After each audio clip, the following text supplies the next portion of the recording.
to take off in this book. We are on air. We are live. Hello. Hey, guys. All right. Welcome to Wednesday YA. For those of you that are new, this is something Liz and I do every month. We announce a book on the first Wednesday. We discuss it on the last Wednesday. You can join us on Twitter with the hashtag WednesdayYA, or you can comment directly on YouTube in the little comment box on the side, and we will be answering throughout the night if you have things to say. So this month, it was my birthday on the 1st of April. I turned old enough that I cannot consistently remember how old I am. So my pick was that we would read The Raven Boys by Maggie Stiefvater. Dun, dun, dun. Liz has been pushing for a good long while. So this was, Liz, why don't you tell us about why you wanted to pick this? Because this has been on the docket for a long time. Maggie Stiefvater is one of those authors that I will always try because I loved Shiver when I read it. And I know not everyone felt that way. That's okay. Worked for me. And then I read the Scorpio Races after feeling a little dubious, and I was like, this is even better. So now I'm just like, you know what? If Maggie writes it, I should probably at least give it a chance. And people have been saying really good things about this series. And since the fourth book was originally supposed to come out this year, which just changed, by the way. So if you're just now hearing this, you're not totally out of the loop. People have been raving about this series like crazy. And so I wanted to give it a try for myself. I wanted to, partly because of the reactions I've been seeing, but I was also really dubious. I was not a fan of Shiver. And even though I do have the Scorpio Races and have been curious about it, I've been really hesitant to try anything else by her, just because of how much I was not a fan of Shiver. But I do like to give people another chance. You never know. And I've had so many people push this on me and tell me that they wanted to know my thoughts or that they thought I'd like it. So I was willing to be dragged along, but this was definitely Liz pushing them. What it wants. I will say, I'm happy. I'm happy that I've tried another Maggie Stiefvater and that it did not disappoint me the way Shiver did. My big complaint with Shiver was that I thought the characters were cardboard, and I did not feel that at all with this, so yay.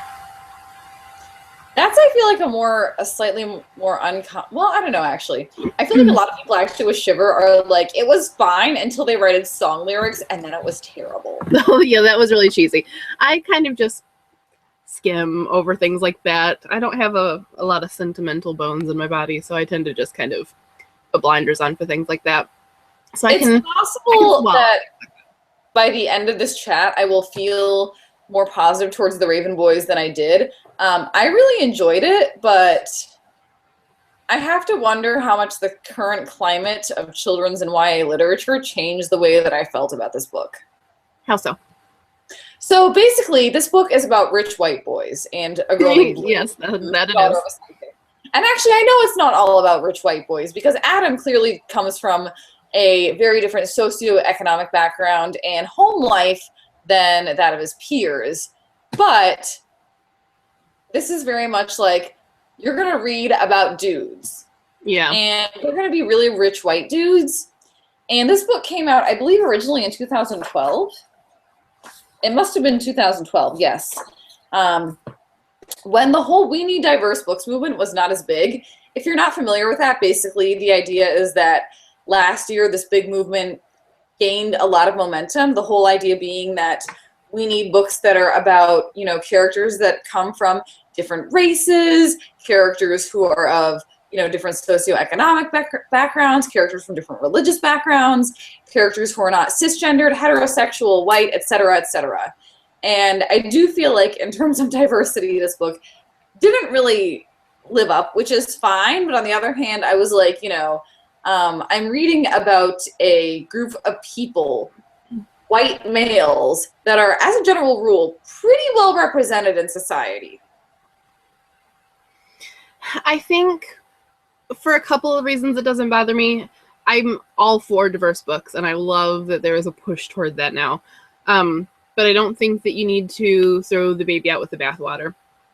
I'm still going to like books that aren't necessarily as diverse. I just want there to be diversity. But that doesn't mean that what there has been represented, you have to suddenly hate. Yeah, I mean, also, I think it just kind of works for this story it's more of a plot device, I think. You need to have a reason that these characters are able to do this. They need to have wealth. How else are they going to be doing this huge kind of scavenger hunt thing, this big quest for the Grail, if they don't have that money to back them up? And if they have that money to back them up, chances are they're going to be white prep school boys. It's just a fact of the matter. And I think that she uses it to play into who they are and to both play up that angle and subvert that angle. And I think she kind of confronts it. So it didn't bother me.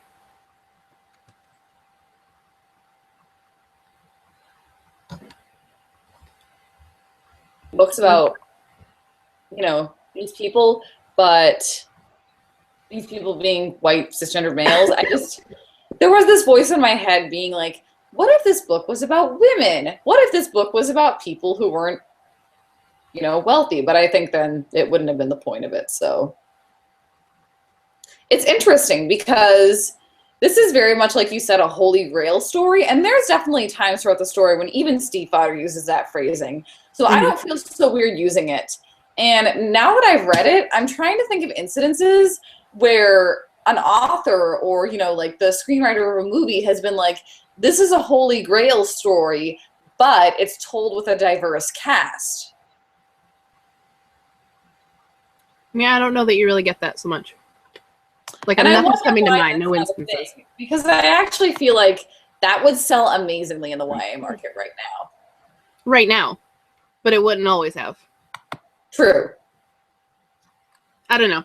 I just don't like holding something up to standards that were not... I mean, yes, you do discuss those things, and yes, you are aware of them, but I don't think you can hold it against a book. If it was the right book for its time, if it was the right book for the market at the time, you can't hold it against an author or the story that it's not the right book for the market 5 years down the line. I don't know. I'm going to apologize in advance right now, just in case I end up going on a lot of coughing jags like that. I'm sick, so I apologize, guys. I am very well, so you are still stuck with all of my opinions. Haha. I did it just for you. Kept my immune system going. Let me know how you pull that one off, because I could use some of that right now. I have moments of doubt myself. I'm not sure how it happens. There are times when it seems like I defy nature. So I've got to say, the funny thing about this book is that for various life factory reasons, Misty and I were both absolutely racing to finish it. I read the last page at the end of my workday, right after that. And I know when Misty was reading, right up until 8 o'clock. So that is kind of the funny thing. So it's very fresh in both of our minds. Yes. And in some ways, I might have liked to take a slightly slower pace with this one. I definitely would have. I would have liked to linger over it a little more. It was also, it had enough intrigue that I really wonder how much I would have taken that opportunity if I'd had it. Because it's a really quirky story. Do you think you would have still rushed through it? I might have, because I would have been like, what is going on with this Welsh king? Yeah. Tell me more. It is quirky, you're right. I like that. A question that occurred to me as I was reading this. I can't decide how I feel about this. Who do you think is the main character here? I would say Blue. I think things kind of hinge on her. But I think it's an ensemble cast, which is part of what I like about it. And I also like that it's not just an ensemble of these young people, the 4 boys in blue, but also her parents and the sort of psychics that live in her house. They aren't just cardboard background characters either. They do kind of insert themselves into the story and were interesting and memorable and distinct, which I liked. I'm curious to see how in future books, if we see more of them, and if they kind of either have more of a role or their own little pieces of the story, I guess. A lot of things hinge on Blue. I did at some points kind of feel like Adam bordered on being a main character. Mm-hmm. I kind of wondered with Adam if it was going to be misdirection. So there's this whole prophecy with Blue, and she's supposed to fall in love with this one person, but she appears to be falling in love with this other person. And I kind of wondered if maybe he was going to be the subject of the prophecy, and it was all just kind of being misinterpreted. I found that I really do like prophecy books because they tend to have to answer the question of either how it comes to be fulfilled, and in that, if it's self-fulfilling, so all the things you do to prevent it or what end up making it happen. And I like stories that kind of revolve around that. So I think it kind of was biased in its favor because of that. I feel like I am going to enjoy the prophecy trope in this series. I think this book is massively set up. This book is really a lot of setup for the next 3 books in the series. And while we definitely got a lot about the prophecy, I also just feel like we're going to get a lot more into it and into Blue's character in the next 3 books. And I think also the characters of the others. Yeah, I mean, we were really just being given a little bit of a taste here. Mm-hmm. I thought it did a really good job of laying groundwork for future plot lines. So it had its plot line, and it kind of fulfilled that. It followed that arc, but it did a really good job of putting in the pieces and the building blocks for future books without them being either obtrusive or feeling like you were left hanging and they weren't ever answered. I thought that it did a pretty good job of doing both, building a series, but also building a first book. Yeah, it felt like a nice complete story, which I really enjoyed. Mm-hmm. But I also read the ending and I was just like, what? That's how we're gonna end this? Yeah, it did take a little bit of a turn there. Twitter is pretty quiet so far, so if you're watching along on Twitter and you want to speak up, you should totally feel free to, because we would love to hear your opinions. Anything on the YouTube so far? We have a couple comments from Sparkle and Shine. Sorry. Liked the book a lot, and favorite character that wasn't one of the main 4 was Persephone, and I have to agree with that. I loved Persephone. I love that she's both that sort of stereotypical, quirky, like ethereal psychic, but also like there are little twists to her, and she's just really fun. She doesn't seem like she's just a complete cliche, but like there is something kind of grounding her and making her just a little off, and I like that. Yeah. And also brings up Chainsaw in the end of the book. That was kind of like there were a lot of things in this actually that I didn't quite see coming, and I'm a big one for saying that I always predict everything that's coming, and I've just kind of given into that, and it's just how it plays out for me. There were still things that I had suspicions on, but there were things that did kind of get me completely out of the blue, and Chainsaw was one of them. Chainsaw being pulled from Ronan's dreams was one of them, which maybe shouldn't have been because Ronan, the next book's called The Dream Thieves, but yeah, that one kind of shocked me, but in a good way. I liked it. Yeah, I'm really curious to see what they do with what she does with Chainsaw in the rest of the series, because as it was, like, you know that she's interesting and a piece of symbolism and really important to the story, but you don't know a ton about her. I don't know if it's a girl or a boy, Raven. Chainsaw. It's a girl, I'm pretty sure. Okay, that's what I thought. At least that he says it's a girl, and then they all ask like how he knows it's a girl, but I'm gonna go with what Ronan says, especially if he pulled her out of his dreams. Do we want to know how Ronan knows? I don't think we do. Let's not think too hard about it. I'm curious. I find it interesting. I'm curious about the tattoo on his back and Ronan in general. I'm kind of wondering if the books are going to follow different characters. Like investigating the bird, being like, "What are you?" Because that kind of squicks me out a little bit. Because I'm like, don't intrude on the animal's personal space. Not that it can tell you what its boundaries are, but like, I mean, it could peck you or something. It can let you know you're intruding. True. I liked what it kind of let us see into Ronan's character. A little bit of a softer, less prickly side. Ronan was maybe one of the more interesting characters in this book. I also found Calla to be fascinating, but I was intrigued by Ronan as well. I like the two of them together. I like the two of them in a room, both being their prickly selves and kind of like needling each other a little bit. I'm hoping that there's more from them in the same room in future books because I find them interesting. I'm sure there will be. Julie also likes Ronan. Ronan is her fave. I think that we need more of Declan and Ronan in future books because we saw a little bit of them, but I feel like there's all this backstory about Ronan and his brothers that we're not getting, and I want more of that.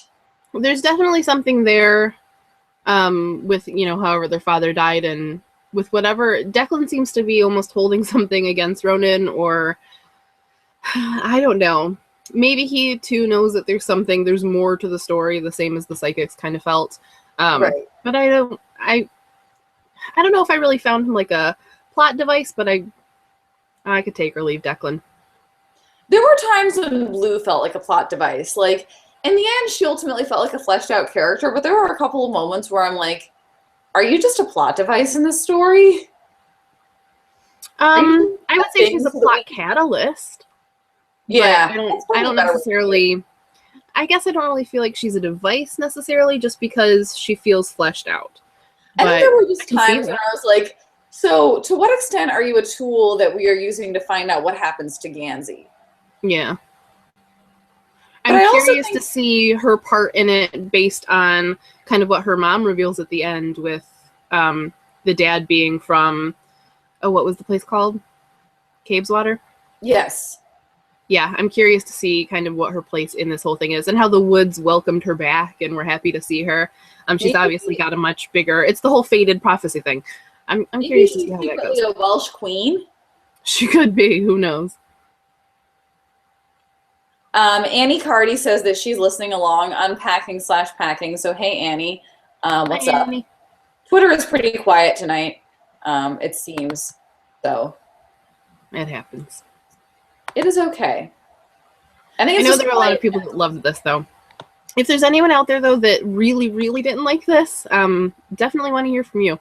That's what makes the discussion interesting. I will say that I expected to like it more, but I feel like I already kind of covered that. It was just so like, oh my god, rich white people. Okay, we're going into this gear now. Like, sometimes you really expect that, and I think I should have been expecting it more, but for some reason I wasn't. I mean, it says that they're like a rich academy boys, doesn't it? Yeah, I know. Yeah, local private school. My brain just, I don't know. The way I read, I feel like is changing constantly. So yeah, it could have been that if I'd read this a year earlier, I would have felt totally differently. Is that the only thing that you didn't really like about it? I guess I had some issues with Barry. Is it Welkington? What is the Latin teacher's crazy name? Barrington Welk. Barrington Welk, that's it. I knew I was close. So I had some issues with him and his connection to Glendower. I got that he was supposed to be like kind of an introvert with an obsessive personality, but I also was like, okay, so why are you so obsessed with this? Yeah.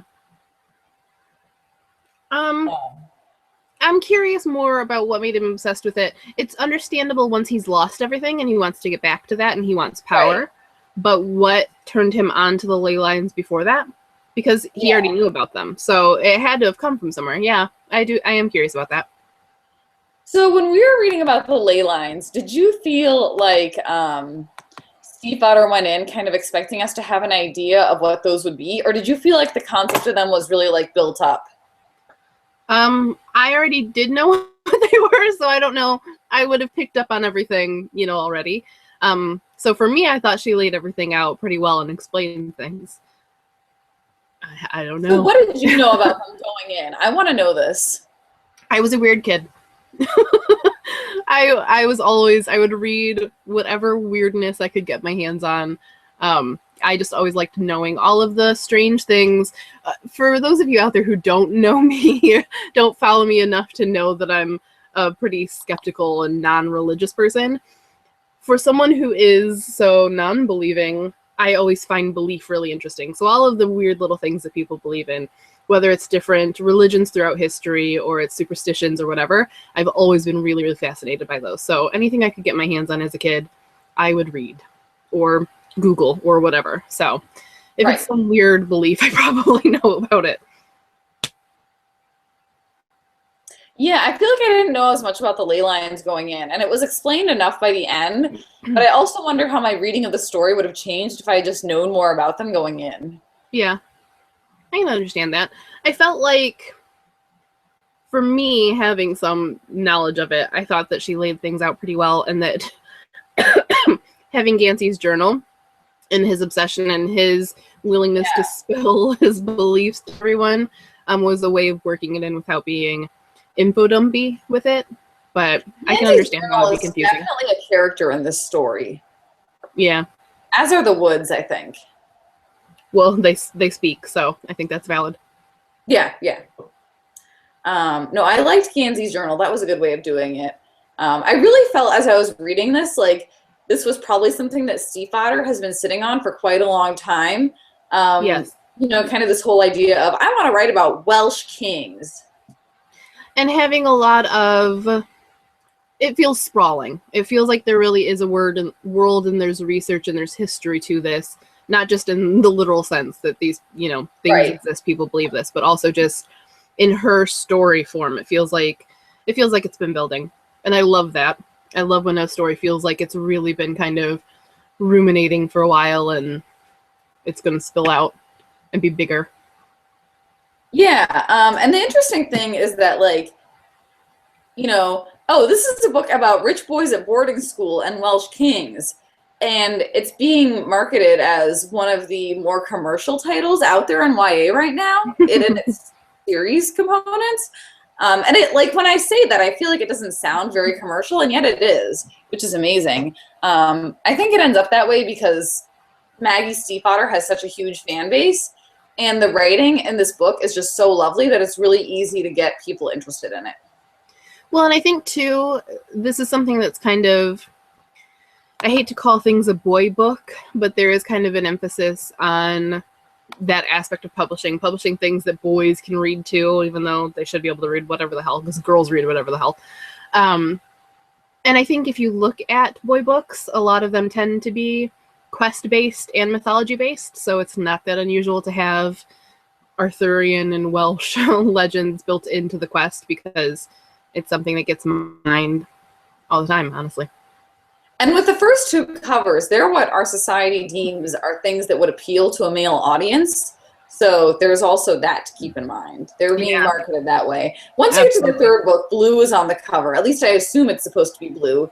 And I have a harder time imagining a middle school boy on my bus in the morning reading that book, because DC kids take public transportation to school. But yeah, I think that's definitely a really valid point, that that's kind of the audience they're going for. That being said, I do feel like they know that they're going to still hook Maggie's female readers with the this thing. Well, you don't have to win over female readers, because we're never taught that we shouldn't be reading boy books.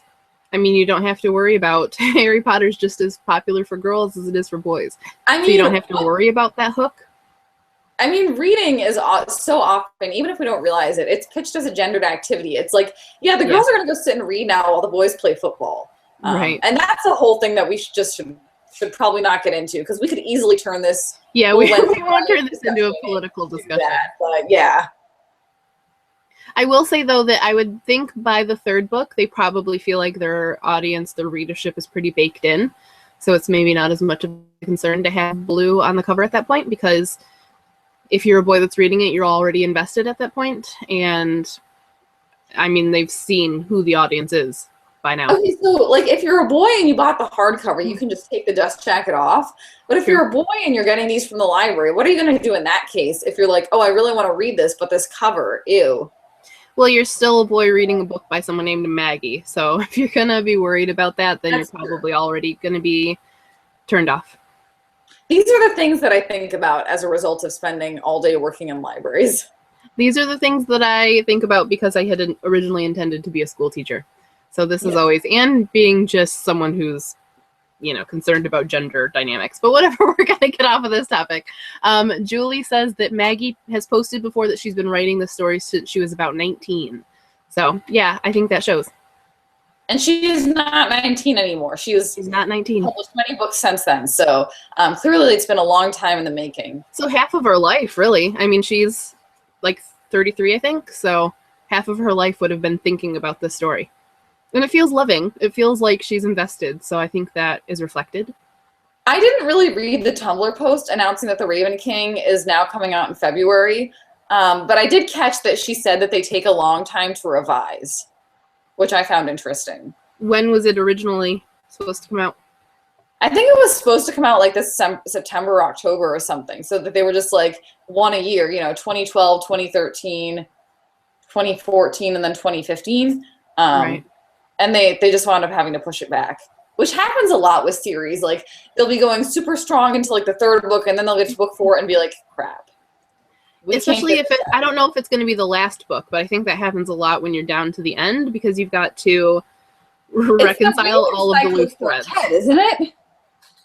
I believe so. I'm not if positive. If anybody knows, please tell us, because I was sure that it was going to be a quartet, and I could be wrong here. I mean, things could always change, though. Even if it's pitched as being a quartet, doesn't mean it's going to end up being a quartet. But yeah, I'd say by the last book, you tend to get more of a delay and a bigger book. Yeah, I'm checking Goodreads now to see how many books there were supposed to be in this series. So. All right, while you're checking Goodreads, what I want to talk about is Noah, the character of Noah. First of all, if anyone saw that coming, and second of all, how we feel about having a dead character. Well, Maggie Stiefvater totally pulled off having a dead character. It sounds on paper like something that would just end disastrously, and yet it worked great. Yeah, I really liked it. I had suspicions that there was something going on. I didn't necessarily think that he was dead.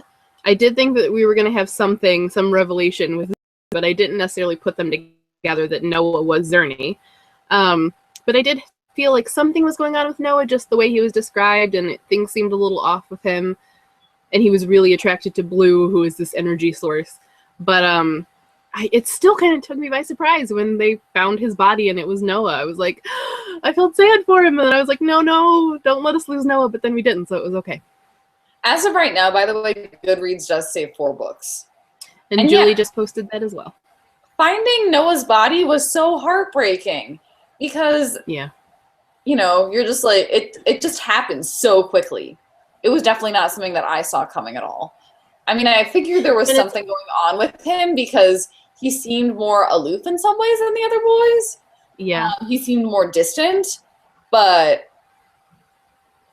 since dead do not walk among me in my daily life, that was not what I expected. And because they go out in public with him, so you're set up to not think that he's invisible. They go out, when Blue first meets them, she meets them as a group at the pizza place, and he's there.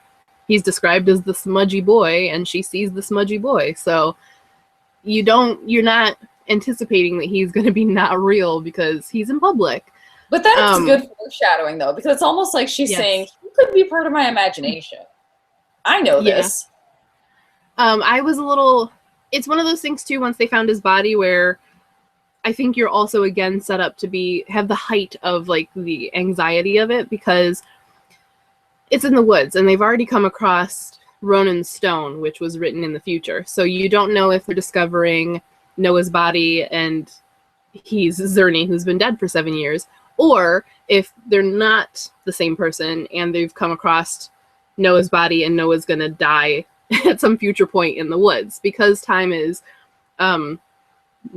very soft in the woods and very smushy. You don't necessarily know until it's confirmed that it's Zerny. So you have both the anxiety of, oh, he's already dead, and the anxiety of, oh my God, he's going to die. And you don't know until it kind of plays out. So I found that fascinating. They basically found the Mustang at the exact same time, right? Yeah, and he was retching because it was his car. It was traumatic for him. Yeah, I was wondering if they were going to do more with like the symbolism of the car and what that meant. Because it felt like the Camaro that Gansey drove was supposed to be pretty symbolic, as was Noah's car. And I wondered if they were going to do a lot more with the Mustang, and I feel like we have not yet gone as far with that symbolism as we're going to go, if that makes sense. Well, probably not. I mean, it's something that kind of maybe was anchoring him there. But I think it could also be wrapped up at the same time, because there's the moment where when they're all in the woods at the end and he keeps writing murdered in the steam on the glass. Yeah. That could be as far as it goes. And it'd probably be fun. Well, I know that Steve Otter is really into cars, and they're That's true, yeah. detailed to read about, but I think it would just also be great if they were really woven into the story in a much bigger way. Yeah, the Mustang certainly is. And I just, thought of her obsession every time he talked about the Mustang. Yeah. So, Twitter remains pretty chill for tonight. I generally wonder if for some reason people are just not online today. It does seem it's been a really quiet day. I mean, I've been reading most of the day and not really online, so I guess I can't really talk. But I was in a building with very little wireless, so that's yeah. We're also getting into prime finale territory. Ooh. You know, April and May and things like that. You're kind of getting into everyone's watching their shows because it's very serious business. So who knows? It might be a little sparse for this next couple months. I could definitely tweet out the link again. Working better as a TV show versus a movie. Yeah. Not that I have heard anything about this. I doubt it's going to happen. I don't think it's even been optioned. But I think if anyone was ever going to do something with it, it would need to be a TV show and not a movie. I think I pretty much always feel like that just because you get a better representation of the book when it's a TV show because you've got more time. I think standalones you can do as movies a lot. You can, but I think I would still rather see them as like an event type of series. But that's just because I want a good representation of the book, not an hour and a half cut down, barely recognizable. Yeah, although, I mean, Steve Otter does her settings so vividly that I didn't feel like I needed a TV show or a movie to get it. Yeah. I do feel, too, that it would probably actually work really well as a movie. TV show would be nice and all, but I think it would be cinematic enough and also probably easy enough to condense because it's a lot of things could be combined, I think, to still make it work. So, I don't know. I think it could work, but it's probably pointless because we have no idea if that's ever going to happen. But it's something you think about when you're reading. Yeah, I mean, it didn't really occur to me until you mentioned TV finales being on a lot now, and I was like, oh, yeah. TV, that's a thing that happens, because I just watch stuff that's on Netflix. Yeah, I don't even own a TV. Yeah, but I still watch a lot of crap. But I watch a lot of Netflix TV. It's made out of paper and it's full of words. And it's so much better. Also, I own more of them than I should probably be trying to fit in my apartment, but different story, different day. Yeah. Same story every day. Right, exactly. Sparkle and Shine says, I thought it was optioned as a movie. I mean, it very well may have. I think a lot of bigger named author stuff is automatically snapped up these days. Everyone's looking for the next big franchise. That's true. I don't know of any concrete plans. Once something becomes optioned, I feel like it does take a while for it to become an actual movie. And it may never. I mean, an option is just saying, if anyone is going to make this into a movie, I have the rights to it. So I'm going to snatch this up and pay some money so that I could potentially make some money and keep anyone else from making the money. It's just kind of a snatch and grab thing. Yeah, I'm sure there are people who have dream casts for this book. I don't know that I really have any. I don't tend to dreamcast. I don't like to necessarily picture a specific person. I think that's part of the reason that I like not seeing movies or knowing who's cast for something before I read it, just because I don't want to have to picture them. Everyone's kind of amorphous and just are whatever works for me at the time. I really don't know. I will say, you know the person who plays Yoga Jane on Orange is the New Black, and she's also the voice of Patty in the cartoon Doug, if you're as old as I am? If she had longer hair, I could see her being Persephone. I know it. Persephone having, that kind of present. That kind of like soft, soothing. Oh my god. No, totally. Much like clear about what she wants. Yeah. That's kind of who I envisioned. Yeah, every now and then there will be someone that creeps in as this is definitely this person when I'm reading a book, so yeah, I can see that. Yeah, I mean, I might have had a few versions of kind of like Meryl Streep and Mamma Mia, but much, much firmer as Blue's mother, but I'm not set on that. Yeah, I mean, I'm sure if I kind of sat and thought about it for a while, I would come up with people. But I tend, even when I'm seeing an adaptation, I like to see unknown actors in most of the roles because I think then they can just embody it without other work intruding and me thinking of them in such and such role. You know, if Colin Firth just wants to keep being in everything, though, that's really fine with me. You're not going to hear me complaining. Yeah, that's I don't know who he would be in this story, but whatever. It does not matter. Maybe he's Barrington Welk. I don't know. Oh, God. That would be really off in the casting, I would say, as far as age. Annie Carty totally agrees on my Persephone casting. I'm glad that somebody else does. Thank you, Annie. And Julie loves Doug, so you're not alone. I love Doug, too. Yeah, I know I'm dating myself. So, golden era of Nickelodeon. The kids today must be missing it, but as someone who owns no TV, how would I know? No, they're missing out. Yeah. So yeah, I think I gave this book 3 stars on Goodreads, and I can't decide if I'm going to go up from that or not. I've loved Maggie's books, her other books, so much that I feel like eventually I may end up just giving in and going up, but I'm kind of like, I liked it, but I just wasn't totally like, yeah, Maggie, you did it. Well, I wouldn't revise just because you like the author.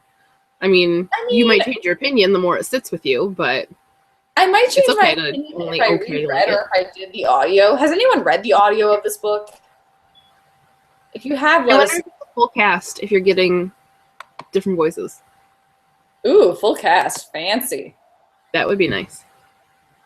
There are times when full cast audiobooks are just a disaster, and you are like, I'm listening to like an 8-hour train wreck, but I could see it working for this book if you cast the right people.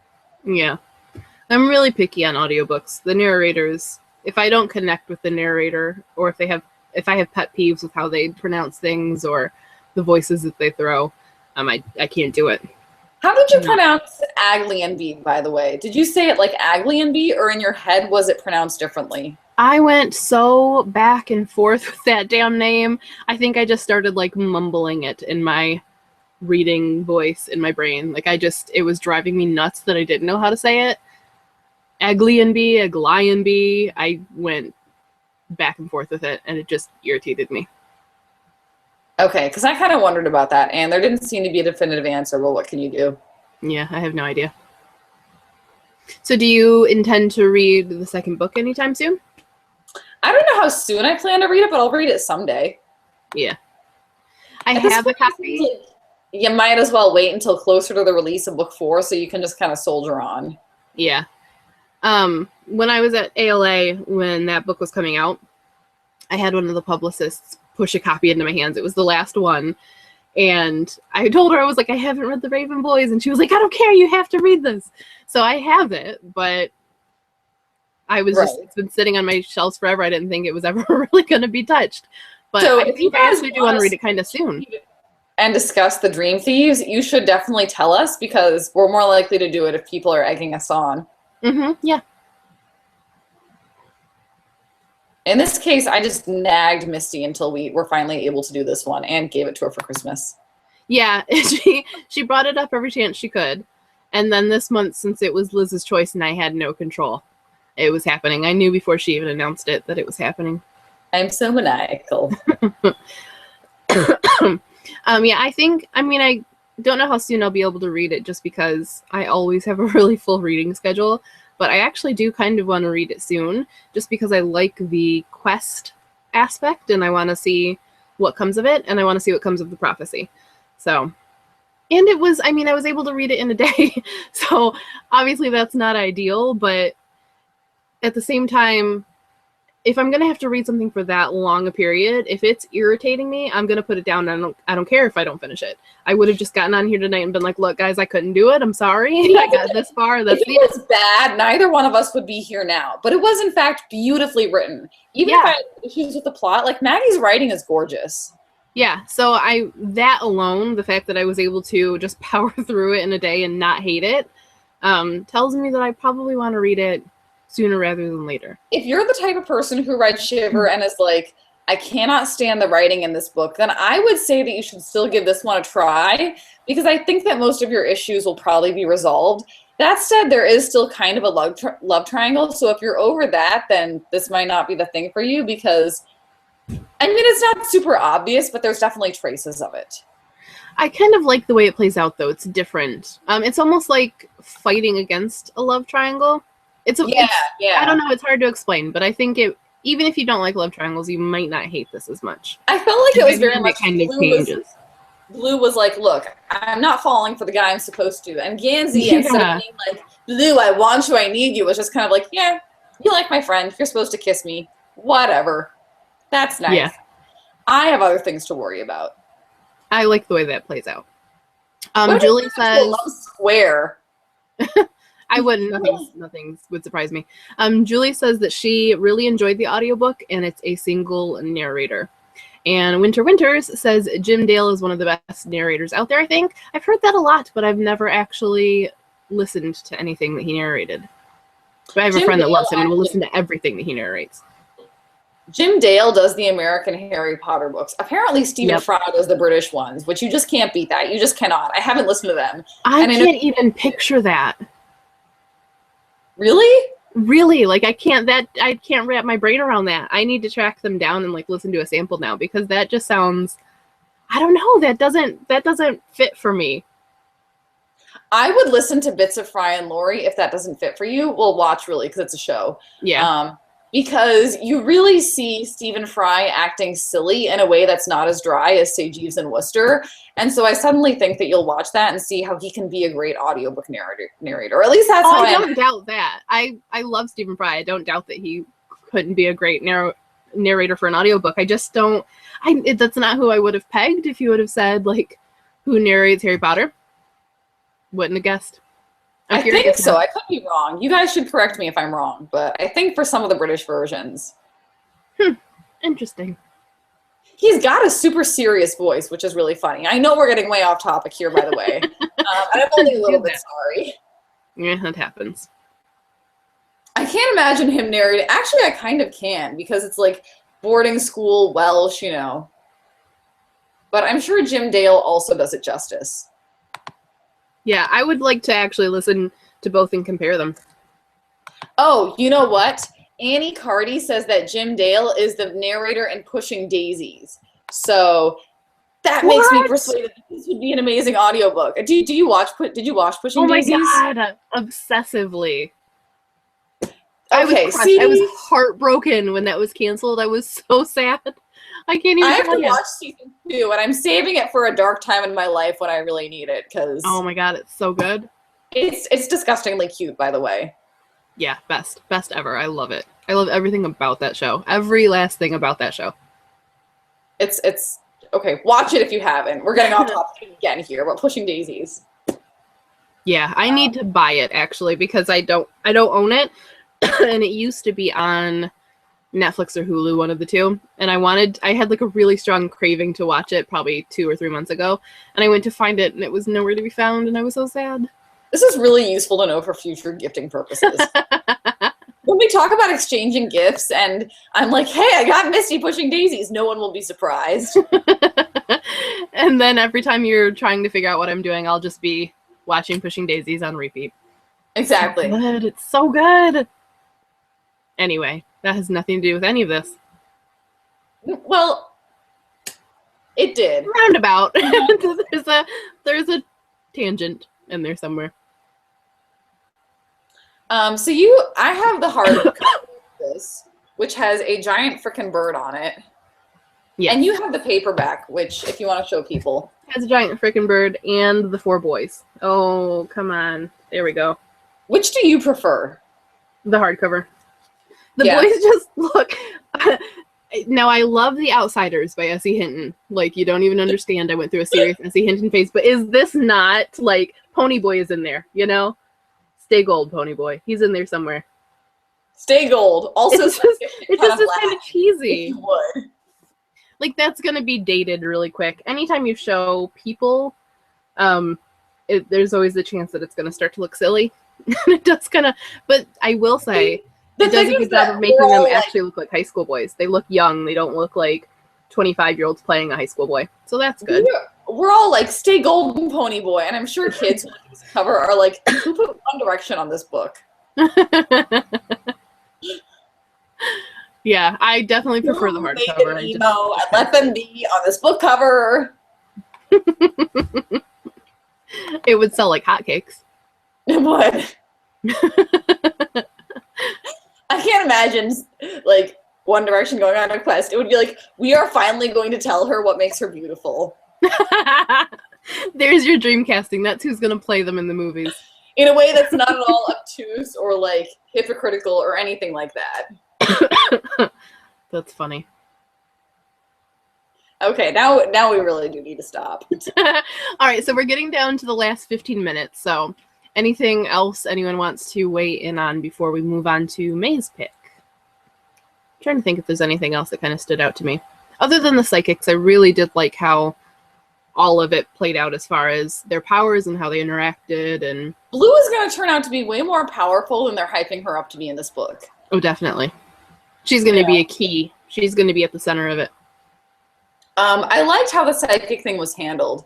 Although I did find it interesting that her mom was like, my powers are way more specific than I ever really told you. And it's like, you got away with this for this long? Well, and they do mention, too, I don't remember if it was Cal or Persephone, one of them says that things are getting more specific. So something's happening. They kind of acted like, you know, it's all kind of converging. So partly I think maybe she was trying to keep things from Blue, but also I think maybe it's been coming on her, and either it's scary to her or it's not something that she wants to involve Blue in, or it's just kind of snuck up on her, or all three. But yeah, I did like the relationship between them, though, between Blue and Mora, her mom. Yeah, and then there was the whole thing with Neve and the mirrors, which was very odd. I'm curious about Neve in general, and she disappeared, so I'm guessing we're going to see her more in future. But she's an interesting character. If she was supposed to be more of a good guy or a bad guy character. I'm going to go with chaotic neutral. I don't know if she's good or bad at this point, as much as she is looking out for herself and very driven. Yes, I want to tell that to people in my life. Just be like, you're a chaotic neutral.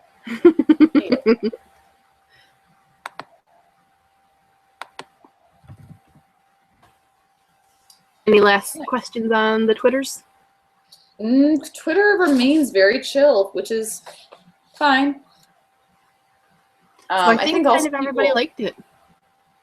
Yeah. I mean, I feel like everybody else in the book blogging world has read this series and is like discussing the heck out of it to where they are. I'm going to assume that, like, by the time you're done with Blue, Lily, Blue, someone in this series has kissed in a way that's to the plot. So I think they're all just like, you guys are just now getting to this seriously. You know, I like that it's kind of a fairy tale turned on its head. So it's a kiss that's going to kill you rather than a kiss that's going to save you. I'm curious to see how that plays out. Oh yeah, that's true. And it's a girl doing the kissing. She's the one wielding the power with the kiss. So I like that that's kind of flipped. So actually, this could turn out to be more of a feminist series than I'm thinking it will be now. Yeah. Well, I would say the women are the ones that tend to wield the power in this. I mean, the boys are the ones that are driving it because they want power, but the women are the ones that actually have the power in this and that know things. And I mean, you have to look at it when they go to the reading, and Mora won't tell them what the ley lines are, and she pretends that she doesn't know. And Gansey confronts her and says, "Just tell me the truth if you know but don't want to help me." And without missing a beat, she says she knows. So this is something. I mean, they always could have accessed this. They go to the Corpse Road every year for the, reading of the names. So, I mean, if they were power hungry, they could have touched on this a long time ago. Yeah. They have power, but they exercise caution.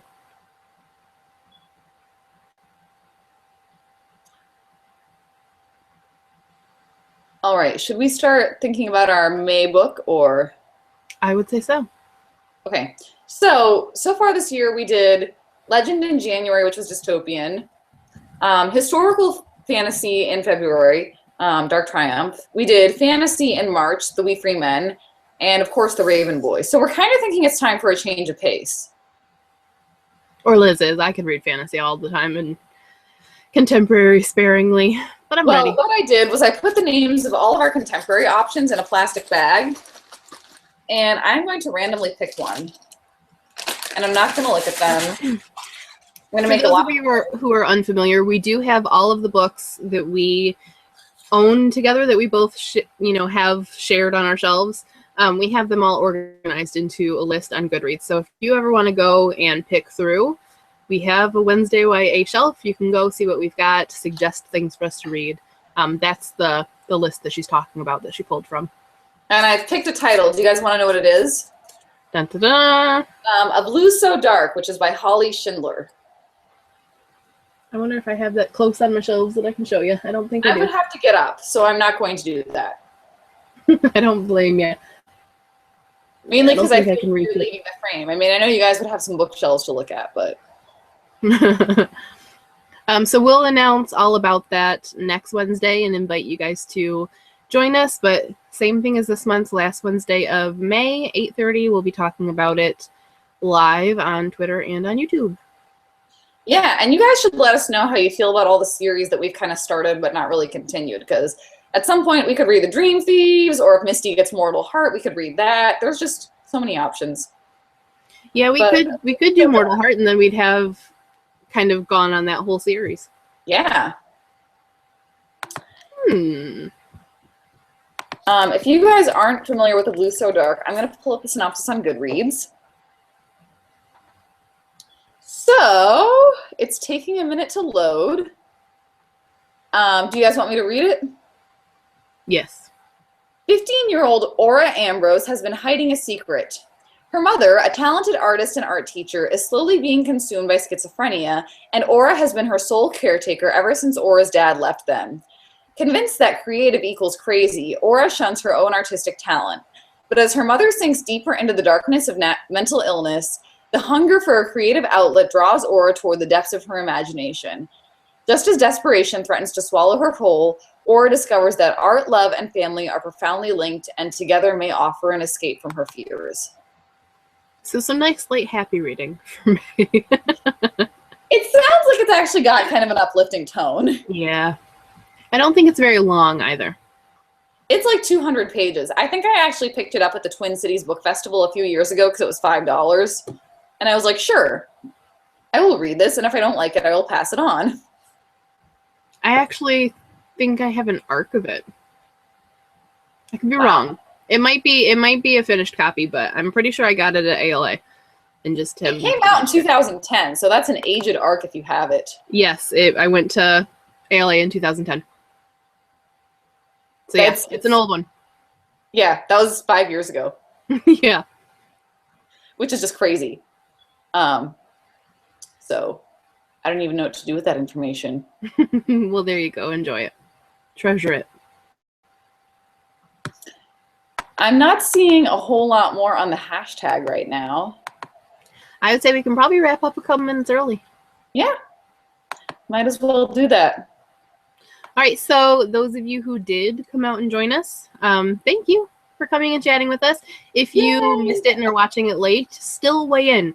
Even if you're not able to make it, we know not everyone can, whether it's because they live somewhere where the time zones just don't match up, so they'd be tweeting at us, really early in the morning or late at night, or maybe you're watching your shows as they're leading to finale, whatever the reason. Even if you're not able to come at the time that we have it, weigh in anytime. You can tweet us with the hashtag WednesdayYA. You can comment on the YouTube video, and it will also be posted on my blog. You can weigh in there. You can just tweet at us on Twitter, whatever. We always want to hear your thoughts, especially if you didn't like this, since we didn't have too many negatives. I'd be curious. Or if you have read more of the series, let us know what you think. Yeah. Alrighty. So don't have a lot else to add there, but we hope to hear your guys' opinions on the Raven Boys. Yes. And hopefully you'll join us next month for A Blue So Dark. We will... Go ahead. The date now. So the live show is going to be on May 27th, it looks like. So we hope to talk to you guys about it then. Alrighty. Thank you guys for joining us, and we will see you soon. Bye. Bye.